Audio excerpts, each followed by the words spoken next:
everyone, this is Stan, your favorite Polish Taiwan YouTuber. Welcome to today's show. Recently, while the Taiwanese media have been mostly talking about the Olympics and easing the lockdown restrictions, the French newspaper Le Monde published a video on Sunday, July 18th. It was an 11-minute South China Sea investigation video. And guess who was the target of this investigation? Yep, you're right, the CCP government was. In March, some Chinese boats were found around Whitsun Reef, an exclusive economic zone claimed by the Philippines. It was a group of medium-sized ships flying the 5-star red flag of China. But how can those vessels be as far away from their home? 1,300 kilometers from Chinese shores. It is no longer a place where the Chinese fishermen are supposed to fish. And what is interesting, Le Monde made a video in French about it. In that video you can see the satellite images dated March 25th. There are 20 groups of mid-sized vessels. Pay attention here, groups, not single ships.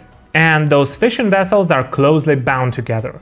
There is another piece of evidence, a statement by the Chinese Ministry of Defense that actually has been deleted later in regards to those people militias. Not just your ordinary shipping vessels, those are officially called people's militias. You know, with an authoritarian state like CCP run China, sometimes they use the ordinary people as people's militias, when it's not suitable to use the army or coast guard. So here is the link to that video by Le Monde. There are English subtitles, so you can watch it if you're interested. And there is a very interesting piece of information in that video. Hundreds of fishing companies were commissioned to be those maritime militias, and more than 8,000 vessels were mobilized, creating a total of more than 300 maritime militia companies. And the total number of participants reached more than 10,000 people. Professor Andrew Erickson of the US Naval War College analyzed that just with those militias operating in gray zone, the CCP government doesn't need to use their military vessels to claim sovereignty over the South China Sea. Well, that's some news to digest. Let's see how did the French internet users react. I have selected some comments for you. Recently, fishing boats have also appeared in South America, very close to Argentina. You know, when China anchored its ships on the edge of international waters, the situation is problematic. Reminds me of the beginning of the Second World War. Nothing was done or said there. We know what happened next. Hope it's not the same song. Thank you very much for this research on the disturbing evolution of China's military now. If you want to know more about China's expansion plans, here is a link about this phenomenon. While the tremendous pressure extended on Taiwan has been exerting fast, you can look at the African countries, deceived by economic discourse. How they allow this great power to develop its commercial and military empires, the country that promised that it will not have Chinese military power abroad. This influx of lies is becoming worrying, because they know that China intends to surpass the United States militarily. Of course, this incident with Chinese vessels is just the tip of an iceberg in China's expansionist policies in South China Sea. But the French media willing to make such a video is a great illustration of changing attitudes of the Western countries to the region, especially to the security situation in the region. And it's a great change in this attitude. I believe everyone knows how the CCP has illegally occupied islands and reefs in recent years, building military bases there and expanding with their salami slicing strategies. Of course, there has been an international arbitration, but for the CCP, the international law means nothing. It's just a piece of waste paper, as Zhao Lijian, their Ministry of Foreign Affairs spokesperson, said once.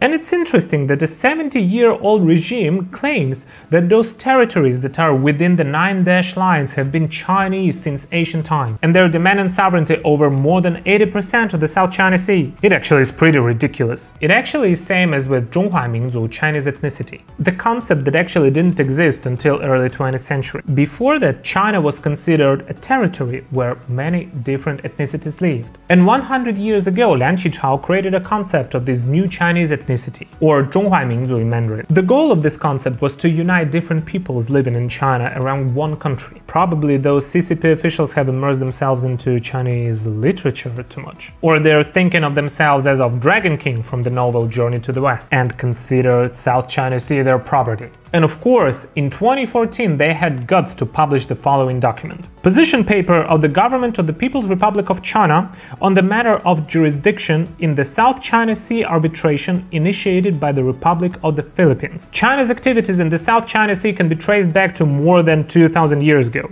China was the first country to discover, name, explore and develop island resources in the South China Sea. It is also the first country to continue to exercise sovereignty over it. Saying as if the other countries didn't also have their ancestors fishing there. Other countries didn't have their history. It's only CCP China that can have historical rights to any kind of territories. Or they probably watch too many historical dramas. Think that they are the people of Qing Empire and Yuan Empire. Or even Qing Empire, as Qin Shi Huang. And all of those empires were not ruled by Han people, by the way. And yeah, the CCP likes to put Taiwan into their 9-dash line. A country they have no right to rule over. There is Shimonoseki Peace Treaty and San Francisco Peace Treaty. Those documents are crucial in understanding that the CCP has no right to rule over Taiwan. And probably the CCP officials all became illiterate all of a sudden when they saw those documents. Oh, sorry, they probably have been illiterate to begin with. Alright, let's return to the year 2021. I used to say during my live streams how important is the South China Sea. 80% of world's trade is maritime, and 20 to 33% goes through South China Sea. Well, Europe is so far away. How important is the South China Sea to Europe? 40% of the European foreign trade goes through the South China Sea. It is the area that connects the European and East Asian powers. And the East Asian countries are amongst the EU's most important export markets and source of the direct foreign investment FDI. China is just the second trade partner of the EU. And let's take a look at the EU and Japan. Together, the EU and Japan account for 28% of the global GDP. And not only that, the EU is also the largest partner of ASEAN. And ASEAN is the EU's third largest partner. Practically speaking, for the EU, protecting freedom, safety and stability of the South China Sea, this maritime corridor, is one of the most important economic considerations. Simply speaking, for the EU, those trade routes in the Indian Ocean and South China Sea are like arteries in your body. But as tension in this region has been increasing, like geopolitical competitions, disputes around territories and waters, now we can only see the many deficiencies in the regional security structure. And currently, not many European countries have deployed their maritime forces in the region, as they pay much more attention to the Mediterranean, Persian Gulf and African coasts. But now the European Union plans to establish a stronger maritime presence in the South China Sea, seeking to formulate a European version of the Indo-Pacific strategy. Josep Borrell, the High Representative of the European Union, said, "The EU is discussing the possibility of conducting joint exercises in the South China Sea. At the same time, we will cooperate with the ASEAN countries, especially Indonesia." So, looking at Europe's current attitude towards the South China Sea, we can see that there has been a very obvious shift. In addition to insisting on the past calls to China to abide by the rules of the Permanent Court of Arbitration, the EU has also started to make more substantial military contributions in the South China Sea and the Indian Ocean. It is a response to China's ambitions to invade and occupy the South China Sea. But the original intent of the EU remains unchanged. In the past, Europe didn't interfere much in the South China Sea. I think that more appropriate description is that the Europe's position is based on respecting the positions and attitudes in all the countries in the South China Sea, and more emphasis is on the concept of shared resources, maintaining peace and stability, things like that. This will probably be the best for the world. However, some bullies CCP don't want to cooperate. They want it all.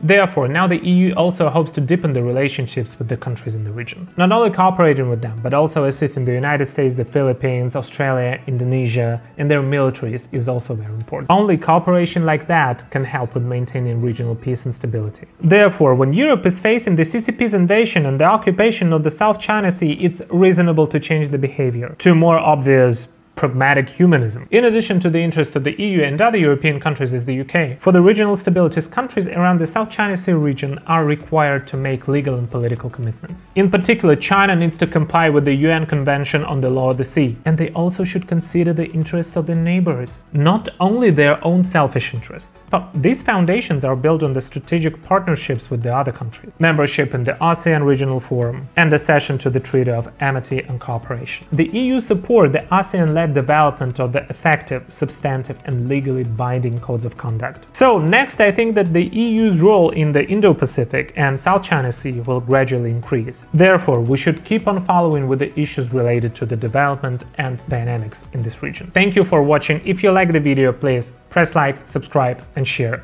This is Stan, and I see you in the next one. Bye bye!